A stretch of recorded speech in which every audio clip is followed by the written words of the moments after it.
Okay, so this problem is a two-parter. First up, we have an inclined plane of 20 meters, so drew my 20-meter one, slope of 40 degrees, an object with a mass of 170 kilograms sitting at the top of it. And then the first thing they want to know is if they have a coefficient of friction of 2.35, what's going to be the velocity at the bottom of it? Well, there's still a bunch of stuff we can solve for this because we have the mass. We can figure out the force of gravity, figured that out. And then we can break that into its component parts. You might notice this time I did something fun though. Well, I think it's fun. So when I defined my coordinates, I said that negative x was up the ramp to the right. So that made things like that a negative value on the right side opposed to down the ramp. We'll get to why that might be important or fun in a minute because I wanted a positive value at the bottom here. And you can do that however you set your coordinates. That's how you have it. Anyway, so first thing they want us to do is find the velocity of the object at the bottom of the incline. So we break that into component parts. We can get normal force because we know it's just equal to the amount being pushed into the ramp. If we know normal force, since they gave us the coefficient of friction, we can then figure out the frictional force. And it doesn't say there's any applied force, so that's the only real forces acting on it are friction and gravity pulling it down, right? Because of that, we can then come over here and look at what the net force is. So the net force is just the sum of all the forces, and it's also equal to the total mass times the acceleration. Well, we're just looking at the x because we know the y cancels each other out, and we're going to have force of gravity minus that frictional force is going to equal our mass times acceleration. And with that, we can go ahead and plug in our values after we solve it for a, and we get our acceleration, 4.54 meters per second squared. Then we're going to use those kinematic equations, number 4 again, cross out what's 0, simplify, and then solve it for that final velocity, which is real easy. All you do is take the square root of both sides. And then we have everything we can plug in. We have our acceleration, we have the length of the ramp. So notice, by the way, I made it downward so it's 0. So we're accelerating in a positive direction, we're moving in a positive direction, we'll get a positive velocity this way, and we get 13.5 meters per second down the ramp. This works better than a negative for this case as long as you can keep the numbers straight. All right, so now that I have that it's final velocity, I can go back to trying to answer part B. In part B, we can see if the block slides across a horizontal floor, so flat floor, after reaching the bottom of the incline. So this is still going down this one, and so we know that that final velocity is now its initial velocity for this block of the journey. How far will the block travel if the coefficient remains the same?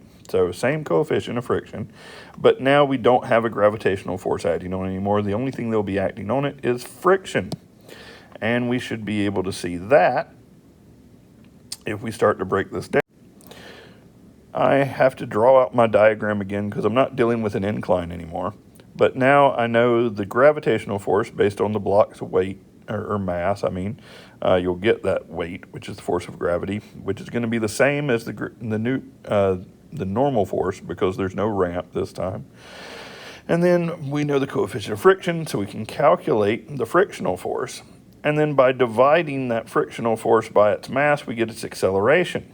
Notice I have the acceleration in the negative because I thought it would be fun to show you how it still works out when we do it this way. I also know that we're going to look at it until its final velocity is 0, and we're using what we calculated as the final velocity down the ramp as our initial velocity for the horizontal journey. With that, I can then use my kinematic formula, same one as before, number 4. I'm going to mark out my final velocity as 0 and my initial placement I'm now calling 0, so I just want to know how far it goes. And I can solve this for that d of f. If you do that, you're going to get a negative of the initial velocity squared. Notice I put it outside the parentheses because if I squared it with the negative, it would just be positive.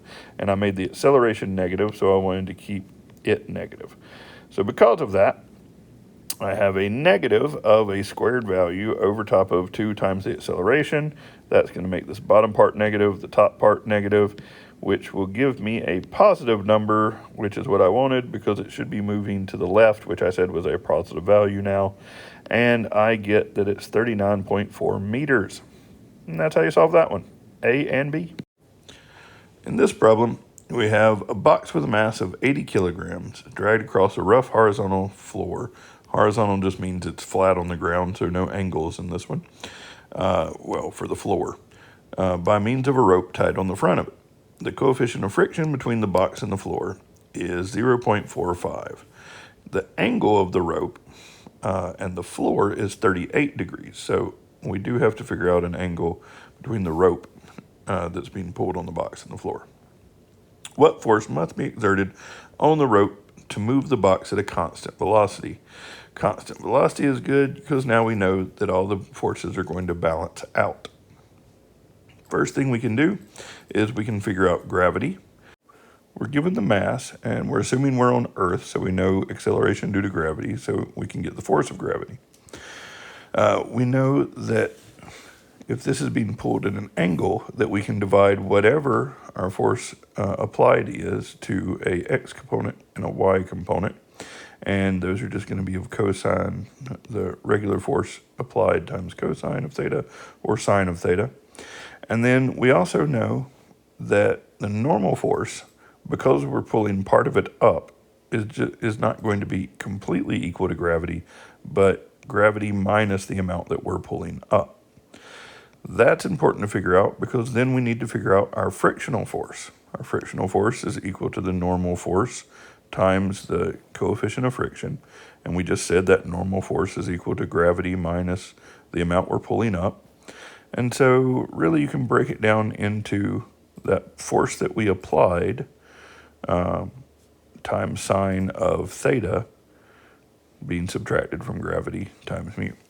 Then we have one other logical statement that we can do. Because of this constant velocity term, it means that we can write an equivalency statement saying that the force applied in the x is going to be equal in magnitude to the frictional force because we need it to neutralize one another so that there's no net force.